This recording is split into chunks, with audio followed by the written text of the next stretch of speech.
जब जब धर्म को बचाने की अंतिम कोशिशें बेकार होती दिखीं, तब तब नागा साधुओं ने धर्म की रक्षा के लिए न सिर्फ हथियार उठाए बल्कि धर्म की रक्षा भी की।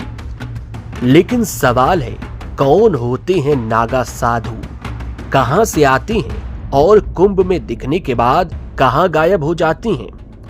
इन सभी सवालों के जवाब आपको इस वीडियो में मिलेंगे। लंबे लंबे बाल, जटाएं और तन पर वस्त्र की जगह सिर्फ भस्म। वैसे तो साधु संतों का जीवन बहुत कठिन होता है, लेकिन नागा साधुओं का जीवन सबसे ज्यादा कठिन होता है।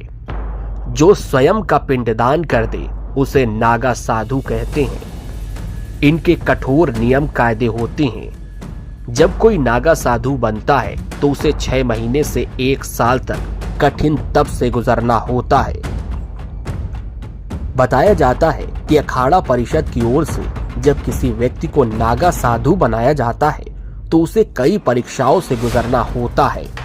इस प्रक्रिया में 6 महीने से लेकर 1 साल तक का समय लग जाता है। इस परीक्षा में सफलता पाने के लिए साधक को 5 गुरुओं से दीक्षा प्राप्त करनी होती है।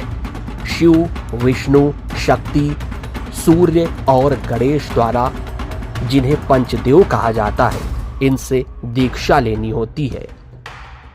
वहीं नागा व्यक्ति को सांसारिक जीवन का त्याग करना पड़ता है, साथ ही स्वयं का पिंडदान भी करते हैं, यानी सांसारिक जीवन का त्याग। नागा साधुओं की एक विशेषता ये होती है कि वो भिक्षा में प्राप्त भोजन को ही ग्रहण करते हैं। अगर किसी दिन साधु को भोजन नहीं मिलता तो उन्हें बिना भोजन के ही रहना पड़ता है। वहीं नागा साधु शरीर पर किसी वस्त्र को धारण नहीं करते, वे केवल भस्म लगाते हैं। नागा साधु समाज के लोगों के सामने सिर नहीं झुकाते और ना ही जीवन में कभी किसी की निंदा करते हैं। नागा साधु कभी वाहन का प्रयोग नहीं करते बल्कि पैदल यात्रा करते हैं।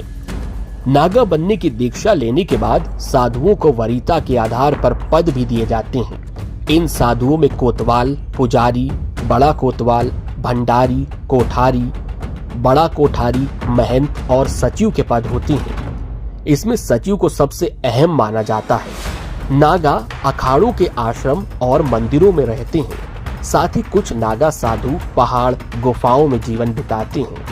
अखाड़ों के आदेश पर ये साधु पैदल भ्रमण करते हैं और जब कुंभ होता है तो दूर दूर से पैदल चलकर आते हैं। नागा साधु कुंभ के बाद अपने अपने अखाड़ों में लौट जाते हैं। अखाड़े भारत के कई हिस्सों में स्थित होते हैं और ये साधु वहां ध्यान, साधना और धार्मिक शिक्षाओं का अभ्यास करते हैं। कुछ नागा साधु काशी यानी वाराणसी, हरिद्वार, ऋषिकेश, उज्जैन या प्रयाग जैसे प्रसिद्ध तीर्थ स्थलों पर रहते हैं। नागा साधु बनने या नए नागा साधुओं की बनाने की प्रक्रिया यानी दीक्षा प्रयाग, नासिक, हरिद्वार और उज्जैन के कुंभ में दी जाती है।